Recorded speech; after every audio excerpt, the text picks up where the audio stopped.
Hey guys, it's Anna and welcome to my channel. Today, I'm going to be giving you a list of fragrances that to me fit into the dark academia aesthetic. Fits underneath the umbrella of higher education, the arts, literature, etc. And thank you very much to the person who requested this. I think this is such a fun idea and I hope you enjoy. One of the first fragrances that instantly comes to mind when I think of this vibe is Zara Ebony Wood. This is a special one, very unique and absolutely screams niche, and the performance is killer. This has amazing projection. It lasts all day long, and of course it is at the beautiful Zara price point. Very, very impressive. And this is not duping anything. Zara definitely has a tendency of doing that, but this is truly such an original creation. It's not gonna be for everyone, okay? She's mysterious, she's dark. This is an unapologetic unisex fragrance. We of course have a big blast of Ebony Wood, which is a very rich, dark, woody note. It's spicy, it's warm. We have clove, pink pepper, and there's absolutely like a dark cherry note that I detect in the background, although it isn't listed. So for that reason, I love to layer this with another cherry fragrance. Like, that is a match made in heaven. And if you wanted to make it a little bit more approachable, a little bit more feminine, that's also a way you can do that. There's so much intrigue and mystery with this scent. It's not for the faint of heart, because this is for the people who want to smell dark, bold. The overall vibe of this scent is very much so giving me like the Addams Family, Tim Burton vibes. I've also mentioned this before, a vampire in the deep, dark woods at night. You can barely see a thing. Like, the fog is rolling in and you're watching this character go into these woods and you're thinking to yourself, you stupid little shit. What exactly, out of the whole list of scenarios, okay, that could befall upon you in this moment, what exactly do you envision happening for yourself? It's not like we've seen this a million times or anything. I know you have. And you are walking into this deep, dark, enchanted forest alone, where you will encounter, naturally, said vampire. So yeah, well, you know, it's survival of the fittest at this point. That is the scene I get with Ebony Wood. So if you want to smell like a vampire or spooky Tim Burton vibes, this will be the one. Next up is Mind Games Double Attack. Picture this. Imagine this ginormous stone fireplace. Biggest fireplace you've ever seen, larger than your standard bedroom. Is low-key intimidating. Like, it is a sight to behold. And this room is huge, super high ceilings, and then these long wooden tables where the students like to study, read, etc., do what students do. It's a whole vibe. And they even have these old leather lounge chairs. Of course, all the students scramble, try to claim those areas first, as it is naturally the most desirable studying place. And this school has been around forever. Like, the building looks like a freaking cathedral or something. The grounds are enormous. Double Attack is giving by the fireplace vibes, but better times 10. This is much more refined, more interesting, has better performance, but it is going to put you in that mood. This has a very warm, toasty character to it. It's woody, spicy, there's cinnamon, pink pepper, pimento, and it has a bit of this like holiday-esque type feel. Gourmand notes in here, but it doesn't smell edible, but to give you that overall festive feel. There's a beautiful dark chocolate note in here of vanilla. This never goes too sweet.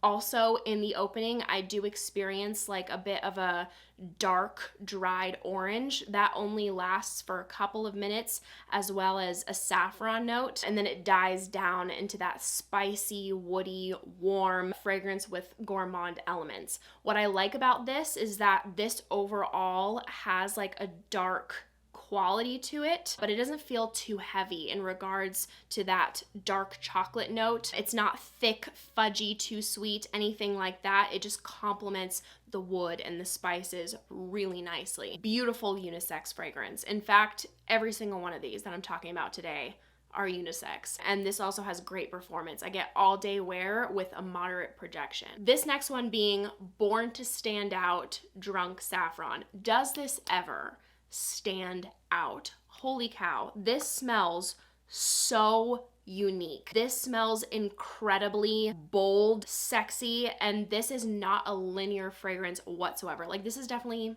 a niche scent. So I recommend testing it first. When this opens up, I get hit with a very true vanilla extract type of scent. It's very dark. It's sweet, but not sugary sweet. There's this like deep, dark, syrupy kind of tone to it, and that is aided by the prominent presence of a smooth cognac, a deep plum. As this dries down, it does soften overall, still keeping its unique, complex profile, but it does even out and I find becomes more likable overall in the dry down. The vanilla gets more addictive and shifts from being more of like a vanilla extract to more of a smooth, addictive vanilla. And there's a nice leather note in here that smells so sexy. It does not smell animalic, but you are getting that sexy leather tone. It smells complicated, bold, and the performance is amazing with this one. Again, will last all day with strong projection. This next one I find is pretty overlooked by women.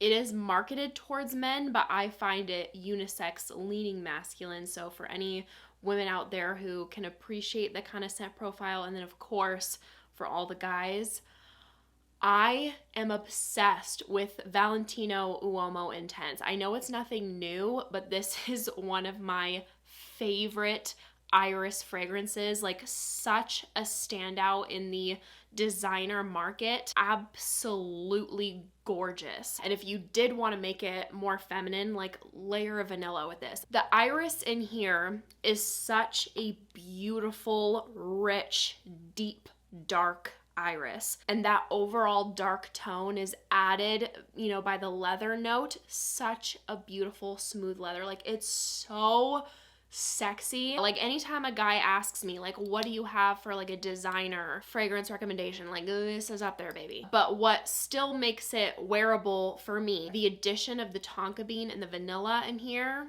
just brings in that little bit of sweetness that makes it so inviting. This is not like a sweet fragrance though. I would just say that those notes like round out. The leather, the sage, and the iris has a beautiful kind of makeup lipsticky quality to it. But for any guys who haven't tried this yet, do not let that deter you from trying this, because to me it just adds this added desirable factor to it. Smells like the kind of person girls want to get their lipstick stains on. You know what I mean? This person is sexy, smart, and just overall, I can picture it in this aesthetic. And pretty common theme in this video, just because of kind of like the overall mood profiles that we're talking about. These all have excellent performance. So you know what? Let me just say that to like cover my bases.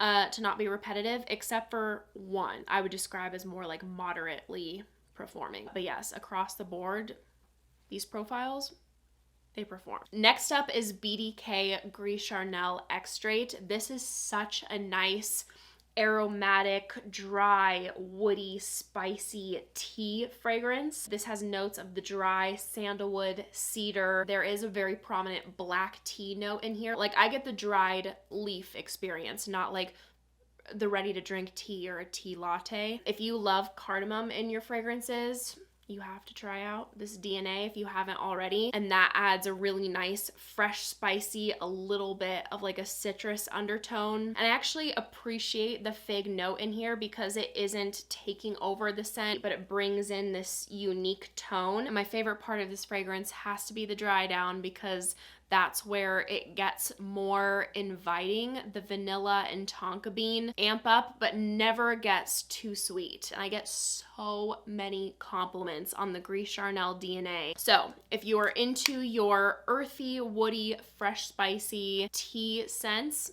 I really recommend this one. Another Iris favorite is Maison Crivelli Iris Malikan. And I say this every single time I talk about this fragrance because I think it's necessary. This is a very unique scent. This is for the niche lovers. Absolutely have to sample this first. So you're either going to love it and appreciate it, or it's not going to be for you. But it is one of my favorites in my collection. This is a deep, creamy, powdery orris root at the forefront. As this dries down, it has a bit of this white chocolate, vanillic kind of undertone, never turning gourmand, but that factor makes it absolutely addictive. This is earthy. There's definitely a green quality to this scent and like a dry woody factor. I pick up on like a bit of a pencil shaving kind of vibe. The leather is very smooth, and just overall this list of notes, at least to me at first before trying this, looked very intimidating, and I'm like, I'm not gonna like that. Love orris and vanilla, but those other notes, like, I don't know what's going on there. It has this outdoorsy feel to it, but so refined and polished. Like I've mentioned this several times, but this smells like a very highly educated individual, free-spirited, unafraid to speak their mind, just overall very powerful. Like it commands attention, and I absolutely love that quality about this. I just feel unstoppable when I wear this. I feel like this person has many stories, you know, they've had a lot of experiences. This next one I've spoken about recently. You already knew it was coming, but this is Byredo Vanille Antique. Also one that kind of first comes to mind when I think of this aesthetic. It feels like a beautiful old library, or like this wooden engraved chest full of love letters. This overall feeling of this aged antique vanilla kind of inspires this imagery. The amber in here is beautiful. It adds this ultra smooth resinous warmth. This doesn't feel too heavy to me. It has like a very inviting, comforting, romantic tone to it, and it's not listed, but I absolutely get an overall boozy quality to this scent, like a boozy plum. I don't know, it just makes me think of a beautiful boozy aged vanilla in this breathtaking library. Okay, this next one, this is the one I was mentioning when I was talking about there was one in the bunch that's not quite as strong as the others. This is Ellis Brooklyn Apres. This one I think perfectly fits the scene in Harry Potter where Hagrid takes all of the students to go meet Buckbeak for the first time right outside the castle in the forest. This has that woody juniper green pine smell to it. This smells so transportive. So if you love those fresh outdoorsy scents, I highly recommend this one. We have a blend of woody notes. We have cedar, sandalwood, gaiac wood, and that juniper berry note absolutely brings in this quality of being in the mountains. There's also some fresh spiciness from cardamom, and I love the soft addition of the bourbon whiskey and vanilla note. They aren't prominent, but add a little bit of a unique factor to the scent. And then the saffron gives it a bit of an airiness. And performance-wise, I get about 5 hours with a moderate projection. This next one I have not spoken about in a moment, but it is one of my all-time favorite fragrances, the Seven Virtues Santal Vanille. It is my favorite sandalwood fragrance, absolutely, by far. This has such a cool edgy sandalwood note, and then the blend of spices in here, we have cardamom, pepper, there's an incense note, there's warmth from the myrrh oil, but then it also has this beautiful creamy quality as well, coming from the coconut milk. When I first got this fragrance, I didn't pick up on that note so much, and now I absolutely do. And it has this warm, comforting, balmy feel to the scent. The vanilla in here is such a nice, natural vanilla. This absolutely fits the cool type, you know? They're smart, they're witty. Love this perfume to death. Absolute lifer for me. And then the last one, this is an entire vibe. Juicebox Beat Cafe, okay? If you love your blend of woody, tobacco, boozy, amber, that category, you must try it. You must. This is definitely unisex, leaning masculine. Good luck outsmarting him. Very attractive, bold, always 10 steps ahead of you. Doesn't matter what you do. Very intimidating, not to be messed with. How he holds himself, his walk, the way he talks, the way he dresses, the one that commands respect and attention, Beat Cafe. Birmingham, 1919. At the bar, having a drink, having a cigar. Secrets and business deals go down in this place. The list of notes gives you a good idea of what this fragrance smells like. It's just very well done. So if you want a commanding tobacco, woody, boozy, smooth leather, ambery fragrance, this is the one to check out. So that wraps up my list. Thank you guys so much for watching, and if you did enjoy it, give it a thumbs up and subscribe to my channel if you haven't already. If you want to see me in any more videos, I would appreciate it so much. I hope you guys are having an amazing day, and I hope to see you in my next video. Bye.